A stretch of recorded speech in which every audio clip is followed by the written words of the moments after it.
following events, the tragic events of people being killed, shops are being burned, and government doing nothing, police are silent. I think this only tells the depravity or the shortcomings of humanity, especially the politicians in many countries. In this country, we are having a lot of difficulties on the Trojan horse issue. I'm sure some of you would be knowing. I think these are all symptoms of difficulties of humanity, not only for Muslims. And there are people in the world, billionaires, millionaires, politically powerful, with a lot of media and political contacts, who want to demonize minority communities, particularly in the current situation, the Muslims. Some people say, and we are aware, there is an Islamophobia industry in the West. That means it's of industrial proportion. And very talented, moneyed, rich people come up and they take up one issue of one small issue by, say, shortcomings of a Muslim. They will multiply it as if it's an issue of the whole Muslim community or Muslim world. And then they will demonize it and poison people's mind, and then probably discriminate Muslims from public space. This is an issue. So sometimes I call that Muslims are now like a rabbit under headlamp. But there are ways of challenging this, and that's what I'll say a few things in a few minutes, inshallah. And inshallah, the days of darkness, fear will be over, provided we follow Allah subhanahu wa ta'ala's sunnah and Prophet sallallahu alaihi wasallam's tariqah, or his way. Allah subhanahu wa ta'ala says that inna Allah la yughayyiru ma bi qawmin hatta yughayyiru ma bi anfusihim. That Allah subhanahu wa ta'ala doesn't change the condition of a nation until they change themselves. And also it has to be done in Prophet sallallahu alaihi wasallam's tariqah, Prophet sallallahu alaihi wasallam's way. And so we have to go through the essence of Islam, Prophet sallallahu alaihi wasallam's seerah, and use our head to think before we act with our passion. That is fundamentally important. Allah subhanahu wa ta'ala mentions in many places in the Quran, afala ta'aqilun. That means, aren't you going to use your intellect or head or brain? This brain Allah subhanahu wa ta'ala given us to think, plan, and we have been given our heart to act on the decision that we take with passion. That is important. If we react with our heart first and do not decide on the basis of proper strategy, then there is a problem. And unfortunately, many Muslims in current situation, they don't think with their head, they think with their heart. That needs to be changed, especially the leaders of the Muslim organizations and Muslim Ummah. So what we need is, especially for situations like yours, for situation in Bangladesh where I come from, or many Muslim countries, we have to think, go back to our drawing board and see why it is happening, how deep is the plan of our enemies, how we can understand their plan so that we can survive and prosper. That is important. So we have to go back to the root and let our trust be with Allah subhanahu wa ta'ala, and think seriously and act in a way that it works better. And in the modern world today, political mobilization, networking, communications, media, publicity, fundamentally important. And any organization like SLEAF or other organizations should have, in my opinion, a very serious senior media person, PR person. They are important. And building alliance with whoever you can. So with these few words, I'll now concentrate on the topic that I have been asked to talk about parenting, about raising our children in the West, because unless we go back to our land of origin, and I'm not sure who or how many Muslims will go back to their own country, because our countries are really in more difficulties than in this society. So we are not going back. But once we stay here or decide to stay in here, how do we raise our children so that they become not only good Muslims, good human beings, but good citizens of this country as well, because they are complementary. A good Muslim will always be a good citizen. A good citizen should be a good Muslim if that person comes from a Muslim community. And so raising our future generations is not that easy. Why it is not easy? Because there are lots of challenges in front of us. There are social challenges. There are internal challenges. The social challenges is, I will give an example. It's my personal story, and I tell this to many people. I became interested in parenting around 20 years ago. Basically, I'm a physicist. I did all my honors, masters, PhD, postdoc in physics. But I became a teacher. And there's a reason for that. I remember I went to one North England city. I will not mention the name of that city. And one very elderly gentleman, after a program like that, after I finished, said that, Bari Bhai, means Brother Bari, I want to talk to you. And can you come to my house at night? And I was a bit surprised because he was senior and he's a Murubbi, and I found him very scholarly Muslim gentleman. So at night I went to his house, and he received me, and it was a religious family. His wife was in the was behind the door, and he said, "Let's eat first, and I will talk something." So we ate fast. I was thinking, what was he going to say? Then we sat in front of each other, and suddenly his voice choked, and he said, "I want to tell you a story. I don't know you can help me. I am not sure you can help. Probably you cannot. But it's just my unburdening what is going in my heart." What was that? I asked the question. He said that we have got two daughters, and they are in the mid-20s. One of them is just over 20, another mid-20. And he said that the first one left home, living with a non-Muslim, having a baby without any marriage. I was shocked. And just I said, what is the situation of the second daughter? And he said the second daughter is worse.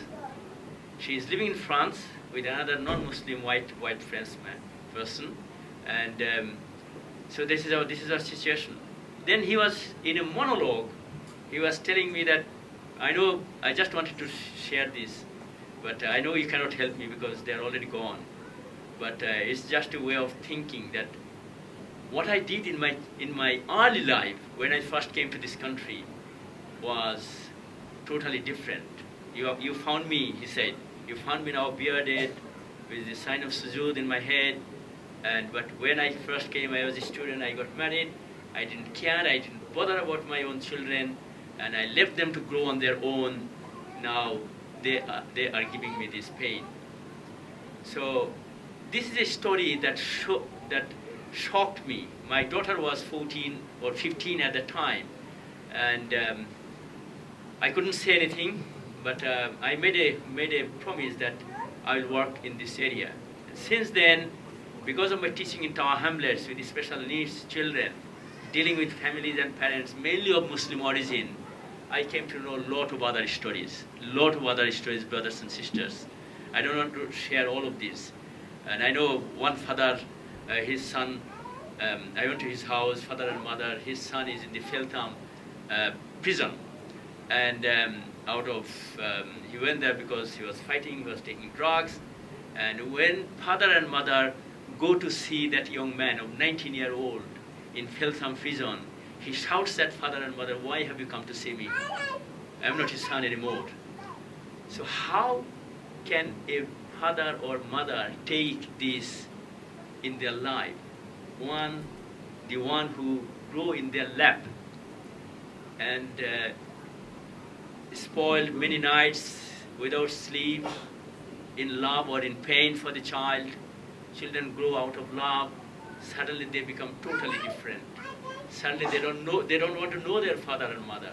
Suddenly they want to go with someone which, without any religion or custom. I know the first story of two girls missing from the family. We cannot even tell this story in the Western society, because adult two human beings, man and woman, having sexual relationship, consensual sex, you cannot even comment on that in the society, because if you comment, then you are judgmental, or because living together, having children without marriage is norm in the society.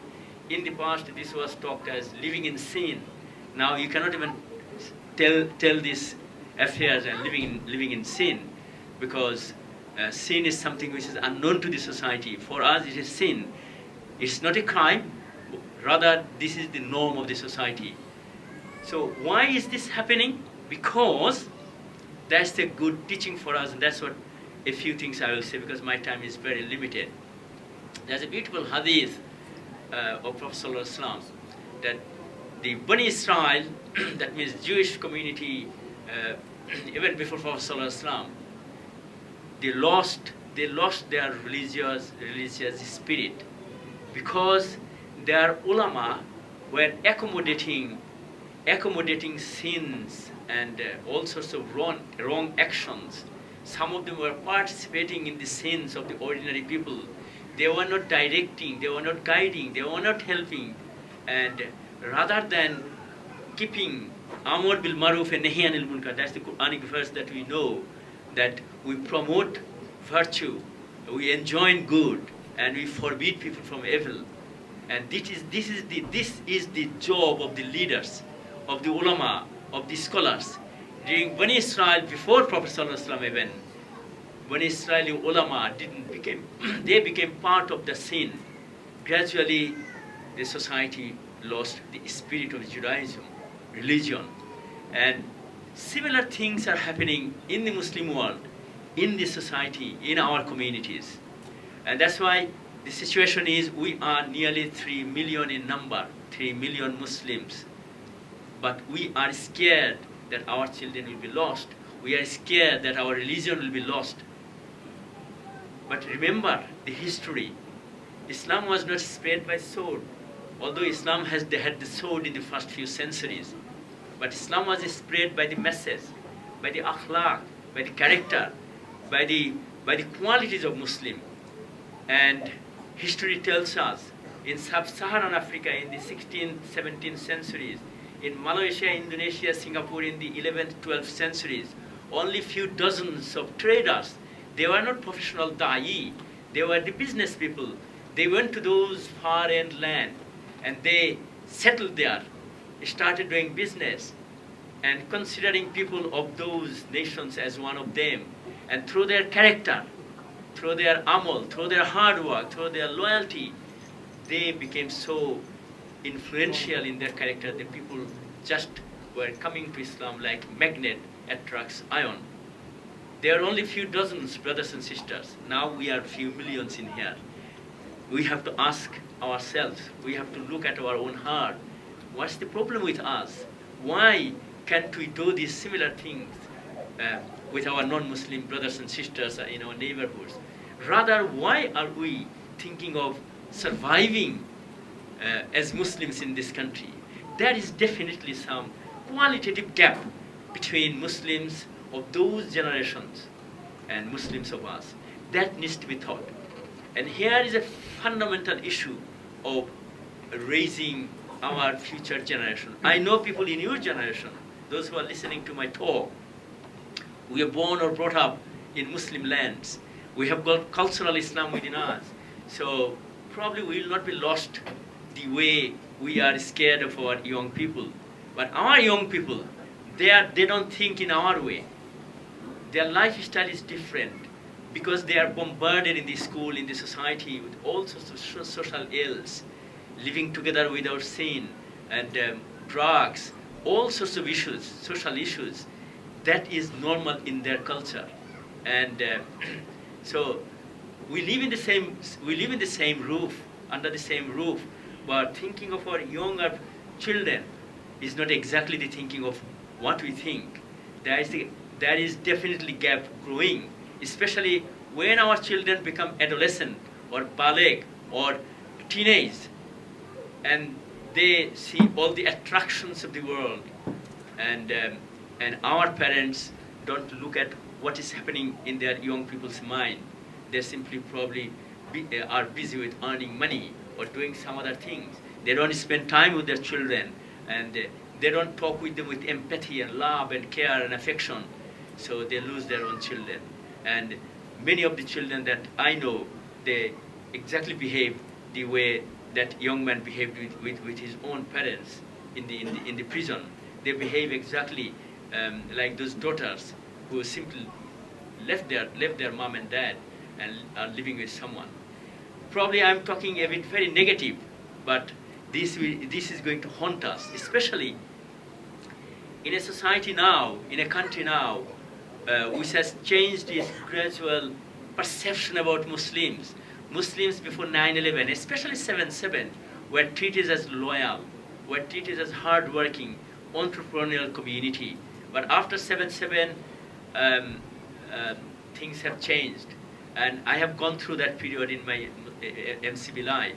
And I saw how gradually things were changing. Journalists were asking questions, scrutinizing us the way they did never before. And for one person's criminality, one person from Muslim communities' criminality, they were showing that it is a criminality for all. Rather, some of them say it's the problem with Islam, it's the problem with your Prophet, and your Prophet is such and such, your Quran says such and such. So this is an intellectual battle going on. This is a psychological battle going on to tarnish the image of Islam, tarnish the image of Muslims in this country, to separate them from the mainstream society so that they stay the outside and shout and do one or two big programs and be happy with that. Brothers and sisters, these days are gone in fact. Why? Because the world has changed. And unless we change ourselves, our thought process, then things will be really difficult. And it should start, in my opinion, from our family, from our home. Because family and home, they are the bastion of any civilization, any society. And history has told us a society which has kept family intact, they will survive. And even if they go through serious crises. But a society which loses its family values, gradually they will lose out. And I am sure unless the developed society, modern society changes family situation and come back to the main root, time will come, 50, 100 years time, this society may collapse like the Roman civilization, Greek civilization. But that's a matter of 50, 100 years. In the meantime, we will also collapse with them. That's my fear. So family has to be our fortress. As someone who has been running parenting course, as brother has mentioned, I run parenting course, 12-hour parenting course, 6 sessions. And I have written plenty. I have got my own website. And I work with young people. I can see what is happening, what is going to come to our community. And unless we can keep our fortress, this fortress is our family, our home, then many of our institutions have collapsed. We cannot allow our family and home to be collapsed. Now, in the past, there were historically extended families. I know in many Muslim rural situations, and probably some of you will have extended family. But what happens after the Industrial Revolution? These extended family has been weakened. Then came the nuclear family, husband, wife, and 1 or 2 children. This was the nuclear family.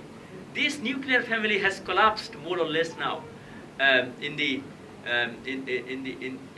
the attack of so-called extreme feminism, under the guise of so much liberalism.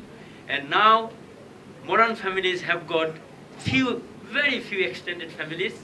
I'm talking about the Western society, Britain, and some nuclear families, but new type of family has emerged. This is called blended family or step family. You know, men and women in their adult life has got dozens of sex partners. I'm talking very frankly and openly. And when I wrote my first book in 2002, I researched that an average man and woman in this country, in Britain, it's a conservative country.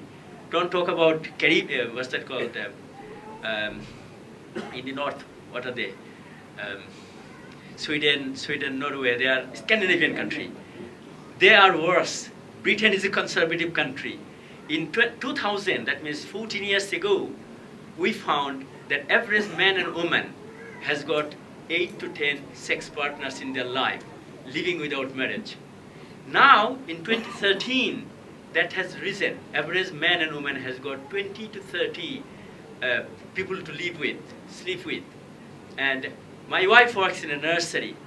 In her past nursery, there was a black woman. I'm not talking because she's black, but I'm talking about because her lifestyle. She has 6 children with six men, and she is now living with another man. Now, what happens? When this happens in a family, mothers bear the burden. And when they leave their partner's house, they want to live with another man, then they bring their own children or past husbands. And what happens? There is a child abuse by step parents, and this step family, they become norm in the family. And I think nowadays more than 50% people in this country live without any marriage. Some live together, have their children, and then after 10, 30, 15, 20 years, after some time they get married. Even labor leader got married to his girlfriend after 2 children. So this has become a step family, or it's called blended family, that has become the norm. And the last one will be same-sex family. I don't want to discuss this because I don't want to spend time on it. But these families, blended or step families, with multiple men and women in a child's life, and the growing same-sex family are going to have an effect on Muslim young children. They may not have any effect on us because we know this, and we have become, some of us have become like a dinosaur in our understanding of society. So, but our children's life will be heavily affected by these blended families, same-sex families. And then within this family, there is another categorization. There is a dysfunctional family, there is a broken family, there is artificial family. What we need, brothers and sisters, we need to create families, as I mentioned, as a fortress. And there is a saying in the English language that Englishman's house is their castle. But this castle has been broken, not from any external attack, but from the external philosophy of life and lifestyle. And if we can come out of this broken family, if we can stop our families to become dysfunctional, if we can make our family happy family, stable family, structured family, that is our number one struggle. Then husband and wife or father and mother working with a child or with the children, they can make future generation. They can challenge all these onslaughts, psychological, intellectual onslaught, and also all these social diseases that are coming to our life. And this is in my opinion, this is probably the number one jihad in our personal family life. And if we can survive with our structured family, a stable family, strong family, with 2 parents family, children are raised according to the ethos of Islam, according to the spirit of the universal values of citizenship in this country, then there is a hope for our community. Hope in the sense they will not be broken, they will not fall into the traps of other people, rather they can show an example to the wider society. And many in the Western society need an example. Why are so many young girls or sisters coming to Islam? Because their life has become hell. When it comes to domestic violence, this country is probably one of the highest in domestic violence. And who suffer in this domestic violence is normally the women, because of their physical weakness, because they carry children, and because men can run away from the family, but women cannot run away. So women are the foundation of any society, and we must invest in the family. We must invest in our sisters and women, our mothers, our daughters, our sisters, and if we can invest in their education, help them grow as confident Muslim and British or Western society, wherever we live in, then they can raise children far better than fathers. But fathers and mothers, two of them make a family. Two of them make a parent. So this parental responsibility has to be taken in a sort of complementary manner. They have to be shared, and if we can do this in our families and expand this family circle through meetings like that, through circles or usra in locality, and we can create a sort of stable family movement in this country. And I'm sure if we can do this, more and more non-Muslim sisters will become Muslim. More and more British families, Western families will see us as role models, and they will adopt some of our lifestyle without even probably accepting that it is from Islam. We don't have to publicly say that, okay, this is Islam, come and join us. We don't have to say that. I think in the Western society, we have to be really, really careful in our dawah approach, because public proselytization is called proselytization, is not seen as a very good thing in the society. So we have to understand the jargon, understand the culture, use the language these people use, and only then probably we can create a role model, not only for us in our own community, but for the wider society. And there is a possibility that this society, which is now going down in terms of social morality or sexual morality, will probably stop. So this is one thing.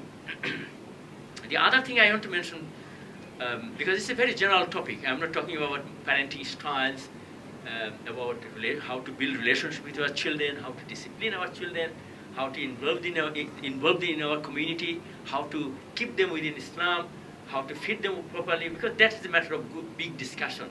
And I think as parents, those who are parents, you all are probably better parents than I am. But at the end of the day, it's a matter of ad-din and nasiha. It's a matter of reminding each other. I want to link this up, good, positive, proactive, rational parenting, assertive parenting, with something else, without which we cannot probably progress much. I mentioned that our fortress is our family. Family has been the core of human civilization. It's the first small human organization before any community, society, state, nation, or international UNO. If this structured organization, this family remains strong, we create a shield around us. And what's the next step? And we cannot keep away from that. And our next step is also within our religion, and that is our mosques, that our masajid. You know, individually, some families may not be able to raise their children for whatever reason. That could be one parental death, or there could be some difficulty, or some parents may not be able. But unless we create our usra, or circle, or family circles, and unless the local mosque come in and help, there is a problem. We have, alhamdulillah, 1,600 to 2,000 mosques in Britain, a small tiny island. I don't think America does have this number of mosques. It's a massive cluster of mosques everywhere, and no city has got without any mosque. But if you go through the mosques in this country, some of them are Bangladeshi, some of them are Pakistani, some of them are Arab, some of them Sunnis. There is so much of division, so much of fragmentation. Mosques are house of Allah subhanahu wa ta'ala. Yes, trustees of the mosque, those who look after the mosque, they can come from certain communities. But mosque should be open to all. Mosque should be run by all. Mosque should provide service for all. And a mosque, if it can replicate Prophet ﷺ's mosque in Medina, it was the powerhouse of Muslim society. It was the hub of the community. It was the economic center of our society. It was the children's playground of the society. It was non-Muslims came and they talked with Prophet ﷺ and companions of Prophet ﷺ. So, masajid in our religion is next to our house. Sometimes probably more important than house. And if only our mosque leaders, I'm talking about the mosque management committee leaders or imams, and those who are volunteers, if only some of them do really want to make a mosque pleasant one, welcoming one, for our brothers, sisters, young, old, for all communities, and provide service, because surrounding the mosque, a mosque is prayer place, but surrounding it there are prostitution, there is drugs, there is gang fighting in different inner cities, and many of them are done by Muslim young people. Where are the imams? Where are the mosque leaders? I visited in 2006 around 24 cities. In one of the mosques in northern London, there was a signboard written that children under 7 are not allowed to enter into the mosque. I was shocked in 2006. Don't the imams know that when Prophet ﷺ used to pray and go to sujood, his 2 grandchildren were playing on his back and he used to delay the sujood? This is Islamic history. Prophet ﷺ used to delay the sajda so that his 2 grandchildren, Hassan and Hussein, could play on his back. And here we are, some mosques do not allow our young people. Some mosques do not have space for sisters, or do not allow sisters, or treat sisters in a totally different way. If this continues, this mosque will be, in my opinion, like a computer which has got a just hardware. It doesn't have any software. You know, mosques and buildings are bricks and mortars. People make these bricks and mortars, they cultivate this. And computers have got hardware and software. If we have got a massive, well-built hardware, but we don't have any software, and we don't have people to run the software, what's the use of this computer? So we need to translate our mosques, bricks and mortars, into human leadership, into the source of human leadership, so that leadership is produced through the mosque. Imams means leader. We need leader of the, not only for prayer, we need leader of the society. We need not only the leader of our community, we need leader of the society. Next generation Muslim challenge is to produce leaders from the Muslim community to become leaders of the wider society. Head of a school, chair of the governing body of a school, and head of a business of multinationals, MPs, parliamentarians, even prime minister one day. So this is the challenge that our future generation has to be thrown in front of them, so that they don't think about a small mosque, they don't think about that small community, they think about the society, about the world. I'm not saying that you come out and do not do any local work. In fact, if our feet are not grounded to the ground, we cannot jump. So we have to work in our community. We have to work in our family, in our neighborhood, in our community in our mosques, in our locality, so that we build our strength, and then we can, at the same time, we can move forward. We can see the wider thing. In reality, Allah subhanahu wa ta'ala's command is, Qu anfusakum wa ahlikum nara. You start with yourself. First of all, we have to save ourselves from the hellfire. And then ahl.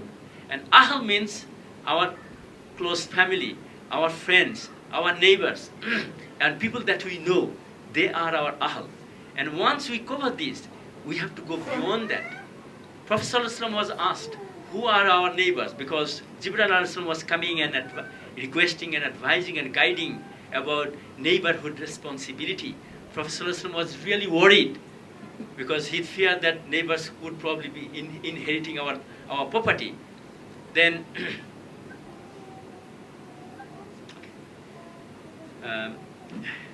he was asked by the companions, "Oh Prophet, who are our neighbors?" Then he said, 40 houses on your right, 40 houses on your left. Can you imagine the responsibility to our neighborhood? That means we have to have at least 40 is a symbolic word. That means wherever you can, people in your vicinity, in your locality, they are your neighbors. Are they all Muslims? Should they all be Muslims? Don't expect that. Our neighbors could be from our own community, from our own language, from our own ethnicity, from different communities, Christians, Jews, non-Muslims, non-faith people. We have to become really, really good to all our neighbors. That is a responsibility for us. So unless we do expand in this level, then there is real crisis looming for us. So brothers, sisters, I'm going to complete more or less this general topic of parenting by saying, first of all, we make or create the fortress of family in our life with the help of each other, father and mother, husband and wife coming together. And then we expand to our neighborhood and mainly the mosque. We try to help our mosque in terms of theology, in terms of social community leadership. If we are involved in any mosque, we should try to make that mosque as the replica of Prophet ﷺ's mosque in Medina, so that our Imams know how to talk with the young people, how to accommodate our sisters, and how to create leaders from within the congregation. That is their job, and they can compensate the individual weaknesses of individual families. So if these two institutions, if these two fortresses, which still have been preserved for Muslims, alhamdulillah, I think challenges that we see, political challenges, social challenges, media challenges, continuously haunting us, they will be superficial to us. We will build on our strength, inshallah, and we can not only survive, we can become real role models for the wider society, which is looking at us to get some guidance, moral guidance. And this is a big challenge for us, for our new generation. And I hope, keeping aside the challenges that we are hearing, especially I know you are in terrible situation, what is happening in Sri Lanka and in many other countries, sadly. We pray for all of our brothers, sisters, Muslims, and those who are suffering in the world. So that's one aspect. The main aspect is once, and as we are settled in this country and we are not going anywhere, please keep few things in mind that we have discussed. Jazakumullah khair. Subhanakallahumma bihamdika ashhadu an la ilaha illa anta astaghfiruka wa atubu ilaik. Assalamu alaikum.